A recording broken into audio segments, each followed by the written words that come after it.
Students of CBSE board class 10th class 12 बच्चों आप सबके एग्जाम्स हो रहे हैं। आज क्लास 10th की इंग्लिश थी।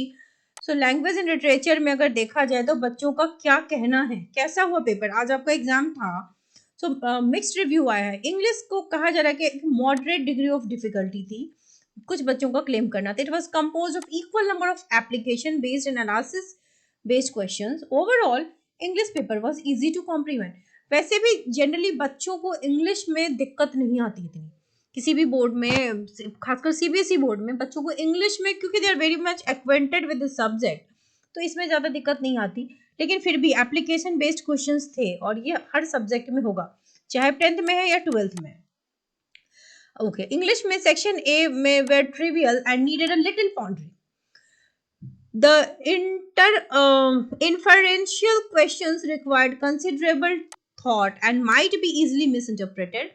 Analysis, deductive reasoning and critical thinking were the foundation of the question. यानी कि बिना थिंकिंग के आप इंग्लिश भी नहीं ले सकते।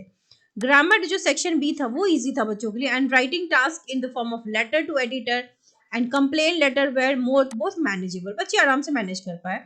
जो एनालिटिकल पैराग्राफ था were relevant to current issues.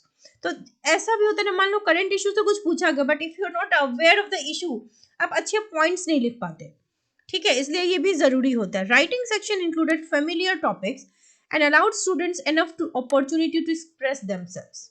Although literature portion seemed simple, literature portion तो सिंपल रहता है। Inferential questions required considerable thought and mind, मतलब ठीक था, बच्चे कर पा रहे थे। तो ओवरऑल द क्वेश्चन जो कहा जाए वो मॉडरेट था। इट वॉज ज्यादा टाइम कंज्यूम, कई क्वेश्चन होते हैं ना डिफिकल्ट नहीं है बट आपको लिखने में बहुत वक्त जाता है।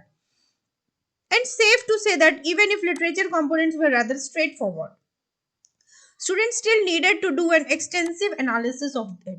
So it was a good mix of knowledge, quantitative and application based problems in the question. So this is going to be the case with every subject, क्योंकि सीबीएसई ने अब एप्लीकेशन बेस्ड क्वेश्चंस पे ज्यादा जोर डाला है, इसीलिए pattern is also getting change. तो आपको हर सब्जेक्ट में देखने को मिलेगा। इंग्लिश लिटरेचर जैसे सब्जेक्ट में आपको ना रिवाइज करने का टाइम थोड़ा कम मिलता है, कई बच्चे पूरा रिवाइज नहीं कर पाए हैं क्योंकि the paper was suppose to be very lengthy, but overall it was a good paper. So wish you all the very best for the coming exam. This is a review and expert analysis of English paper.